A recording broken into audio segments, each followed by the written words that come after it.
Out on the edge of the world, a man learns to trust two things: the cold weight of the gun in his hand, and the absolute silence that tells him he's still alone. For 14-year-old Jedediah Stone, the silence was the only real inheritance his father had left him, a vast, ringing emptiness in a cabin built for two. For 2 years, that silence had been his gospel, his shield, and tonight, something was trying to break it. The storm came down from the bighorns like a fist, a maelstrom of wind and slashing rain that seemed intent on tearing his small homestead from the face of the earth. Jed had seen bad storms, but this was different. This was a reckoning. Inside the one-room cabin, the air was thick with the smell of pine smoke and wet wool. He sat by the fire, his father's old shotgun resting across his knees, listening. Not to the thunder that shook the timbers, but to the sounds between the thunder. That's when he heard it. It wasn't the thud of a log shifting or the crack of a wind-whipped branch.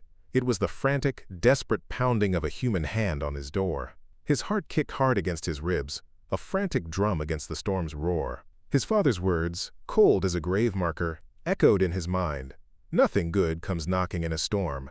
Nothing good ever comes knocking at all. He rose, the shotgun now a seamless extension of his arm. He moved to the door, pressing his ear against the rough-hewn wood. The pounding came again, weaker this time, swallowed almost entirely by a gust of wind. But it was there, a life, clinging to his doorstep. Every instinct, every lesson carved into his soul, screamed at him to ignore it, to let the storm have whatever, or whoever, was out there. He drew the bolt. The scrape of iron was a final, terrible sound, like a nail being hammered into a coffin. He opened the door a crack, and the world exploded inside. The wind tore the door from his grip, slamming it wide open and sucking the warmth from the cabin in a single gasp. A figure stumbled in, collapsing onto the floorboards in a heap of sodden wool and misery. It was a boy, no older than 8, his face pale and smudged with dirt, his eyes black pools of terror. He was clutching a bundle to his chest as if it were his own heart. The bundle moved, and from within it came a weak, whimpering cry. The boy, Caleb, looked up at Jed, rain and tears tracking paths through the grime on his cheeks. "Please," he gasped, his voice a raw whisper. "He's after us." Jed stared down, the shotgun still held ready. He saw the shivering boy, the sickly infant wrapped in a threadbare blanket, and the vast, dark wilderness that had spat them onto his doorstep. This was it. This was the moment his father had warned him about. The moment the world came to take what was his. But as the baby, Eliza, let out a rattling cough, a sound so fragile it seemed the storm could snatch it away and swallow it whole, Jed looked at Caleb's desperate face, and in his haunted eyes, he saw a loneliness that mirrored his own. He lowered the shotgun.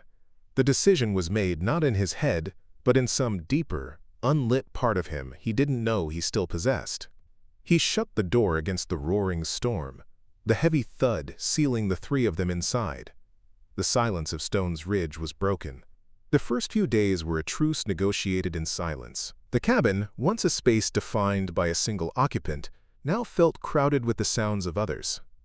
Caleb's quiet, shuffling feet. Eliza's fretful cries, the simple, shocking sound of another person breathing in the dark. Jed was gruff, a wall of deliberate distance. He gave Caleb a dry blanket and a place by the fire, pointed him toward the jerky and hardtack, and said little else. Caleb, for his part, was a ghost. He moved with a fearful deference, his eyes tracking Jed's every move, as if expecting a blow at any moment. He tended to Eliza with a fierce, miniature devotion that was heartbreaking to watch. He changed her rags, mashed jerky with water to make a thin paste for her to suck on, and walked endless circles around the small cabin, rocking her and whispering things too soft for Jed to hear. The storm passed, leaving the world washed clean and glistening. The routines of the ranch could not wait. Jed went out at dawn to milk the cow, expecting to be alone, but Caleb was there, a small shadow at his heels. "I can help," Caleb said, his voice barely audible. Jed grunted, not looking at him. "You'll get in the way." But Caleb persisted. He watched Jed's hands as he worked the cow's udders, his brow furrowed in concentration. The next morning he was there again, holding the bucket. Jed, with a sigh of irritation, showed him how to grip, how to pull in a steady rhythm. Caleb's small hands were clumsy, But he didn't complain. Day by day, an unspoken apprenticeship formed. Jed taught him how to mend a fence, his own lean frame moving with practiced ease, Caleb struggling to mimic him with the heavy tools. He taught him how to read the clouds, how to find north by the moss on the trees. He wasn't teaching a boy, he was teaching survival, the only language he knew. In return, Caleb brought something else. He brought questions. Why's that rock shaped like that? Do wolves come down this far? They were simple things, but they chipped away at the cabin's oppressive silence. And then there was Eliza. The infant was the cabin's fragile, demanding center. Her needs were absolute, pulling the two boys into a reluctant orbit around her. One afternoon, while Jed was oiling a trap, Eliza, lying on a pallet near the fire, let out a soft gurgle. Jed glanced over. She was watching him, her pale blue eyes wide. And then she smiled. A small, gummy, unconscious reflex, but it struck Jed with the force of a physical blow. A warmth spread through his chest, so foreign and startling he almost dropped his rag. Later that evening, when Caleb and Eliza were asleep, Jed took a small block of scrap pine and his father's whittling knife. He sat by the fire, and under the flickering lamplight, his calloused hands began to work. The motions were slow, deliberate. He carved away the sharp edges, smoothed the grain, and slowly a shape emerged. It was a small bird, its head cocked, its form simple but perfect. He sanded it with a piece of worn leather until it was smooth as a river stone, and placed it on the edge of Eliza's makeshift crib while she slept. He never mentioned it. He didn't have to. The next morning he saw Caleb showing it to her, the tiny wooden bird a silent testament to a crack that had appeared in the stone wall of Jed's heart. Their fragile peace lasted just over a week. Jed was splitting logs when he saw them. Two riders, dark shapes against the bright afternoon sky, moving with a purpose that was not friendly. His blood ran cold. He dropped the axe and moved quickly, his voice low and urgent. "Caleb, inside, now, and stay quiet." Caleb's face went white. He grabbed Eliza and scrambled into the cabin without a word. Jed took the shotgun from its pegs, his hands steady. He didn't stand in the open. He moved to the corner of the cabin, using the shadows and the woodpile as cover. He knew this land. He knew every rock, every dip in the terrain that could hide a man. The men rode into the yard and reined in their horses. They were rough-looking, with cruel, pinched faces. One of them spat a stream of tobacco juice near the water trough. "Thorn sent us," the man said, his voice a gravelly sneer. "He wants his property back. The boy and the babe." Jed remained silent in the shadows, the long barrel of the shotgun resting on a stack of logs. He was just a boy, and they were two grown men. Fear was a cold knot in his stomach, but this was his land. This was his home. And the two people in that cabin were his. The thought was as new and sharp as a shard of glass. "We know you're in there, boy," the second man called out, his hand resting on the butt of his pistol. "Make it easy." Jed took a breath. He didn't shout. He didn't threaten. He used the land. He had spent an entire day last fall, digging a narrow trench to divert runoff from the spring thaw. It ran along the edge of the woods, unseen from the yard. He had also, on his father's instruction, piled a loose stack of rocks and logs above it. A deadfall for a cougar, his father had said, but it would work for men too. He had tied a rope to the key log, the other end secured just inside the lean-to. He shifted his weight, making just enough noise for them to hear. As they turned their attention toward the sound, he slipped back to the lean-to, pulled the rope hard, and then scrambled back to his post. A low rumble started, then grew to a crash as rocks and logs tumbled down the short, steep embankment, landing with a tremendous crack and clatter in the woods just beyond the clearing. It sounded like a dozen men breaking cover. The riders, horses shied violently. The men, startled, drew their guns, their eyes darting toward the trees. They hadn't counted on a fight. They had counted on a scared boy. "You tell Thorn." Jed's voice cut through the sudden quiet, cold and steady, "that there's nothing for him here. You tell him to stay away from Stone's Ridge." The men exchanged a nervous glance. They couldn't see Jed, but they could see the cloud of dust settling in the trees. They didn't know how many people were waiting for them in the woods. They weren't paid enough to find out. The first man cursed, wheeled his horse around, and spurred it into a gallop. The second followed a moment later. Jed stayed perfectly still until the sound of their hoofbeats faded into nothing. He slowly let out the breath he was holding, his knuckles white on the stock of the shotgun.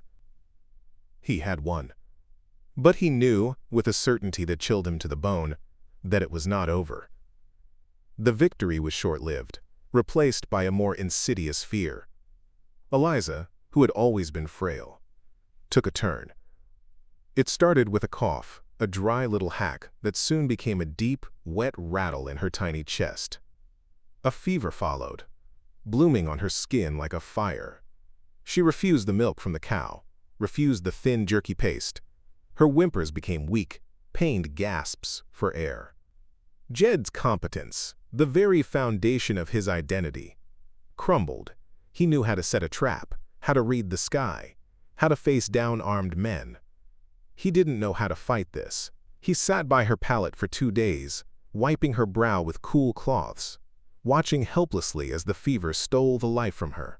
Caleb sat beside him, his small face a mask of silent terror, his hand never leaving his sister's.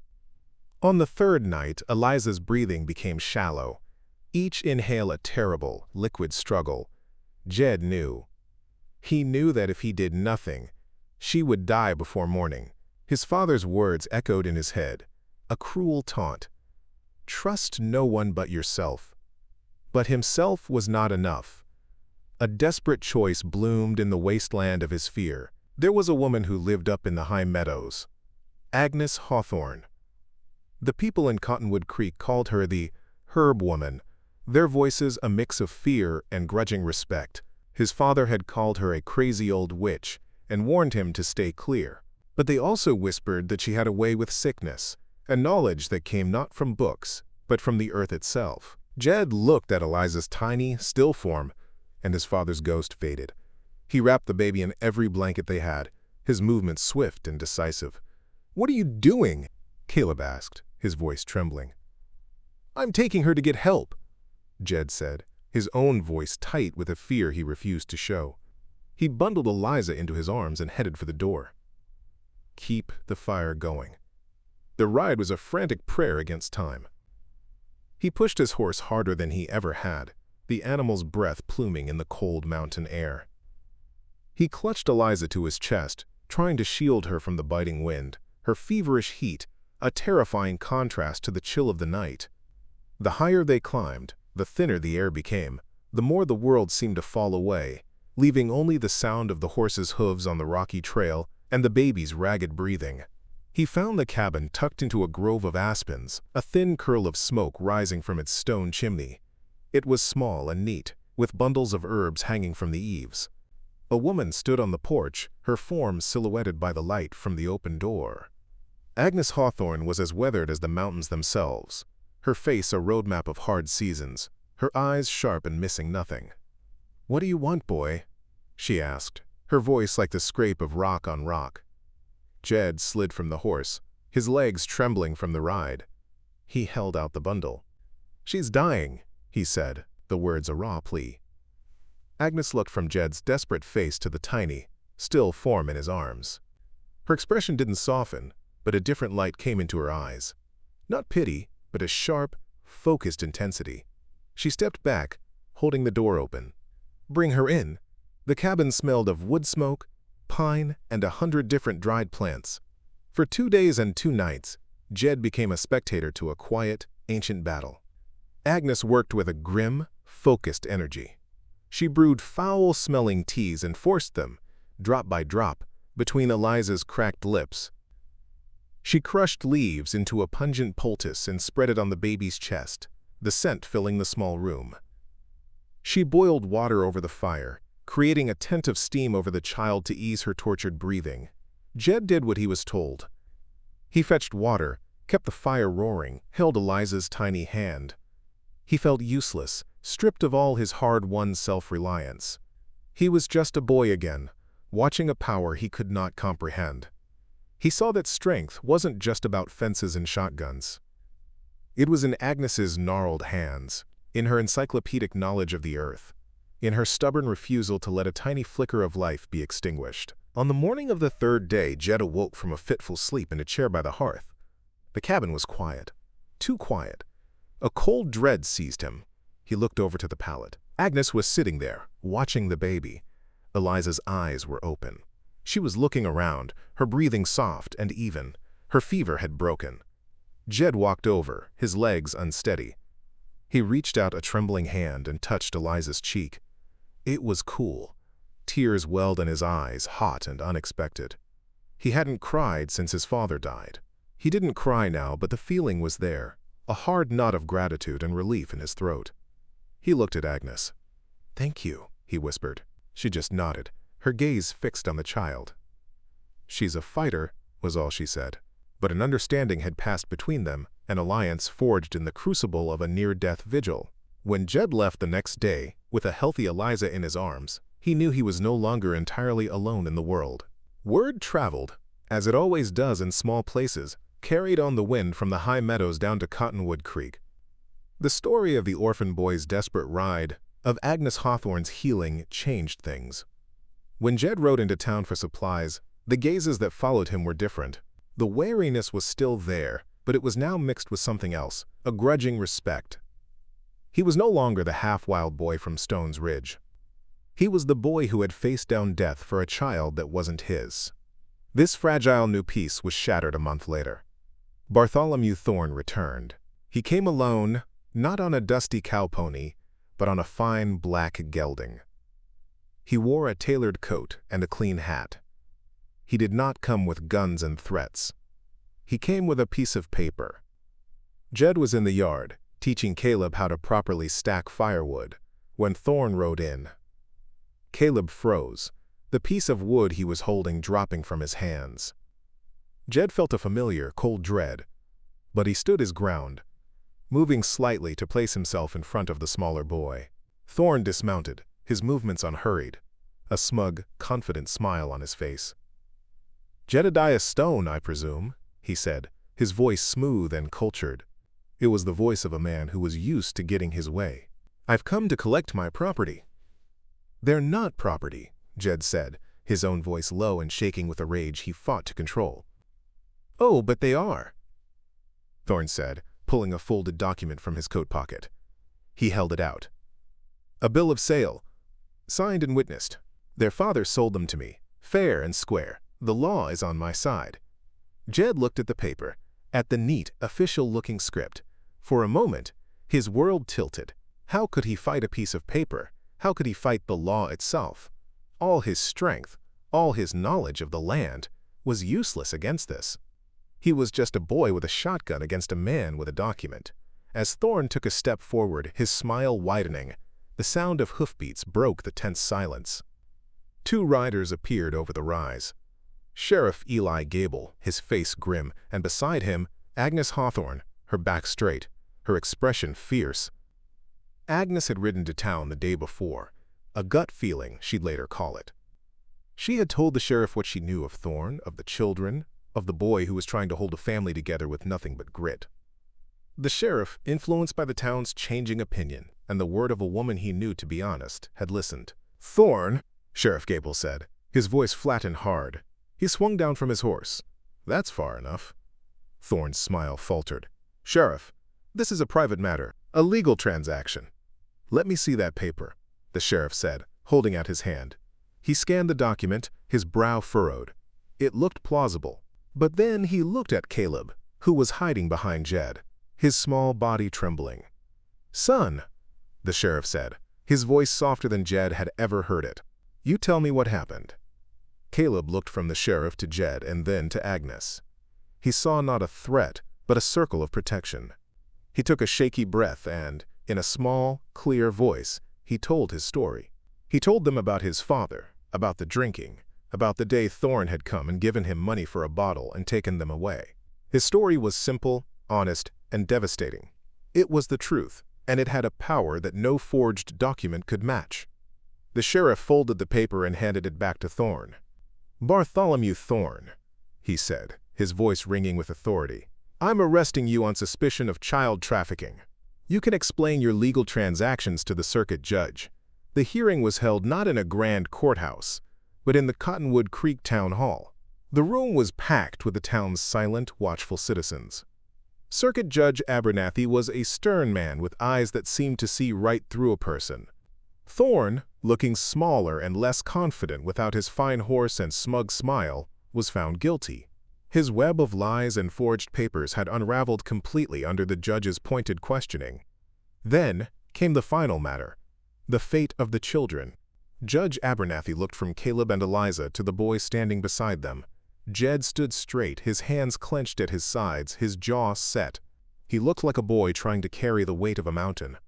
The law has few provisions for a situation like this, the judge said, his voice filling the quiet room, but the law is also meant to serve justice.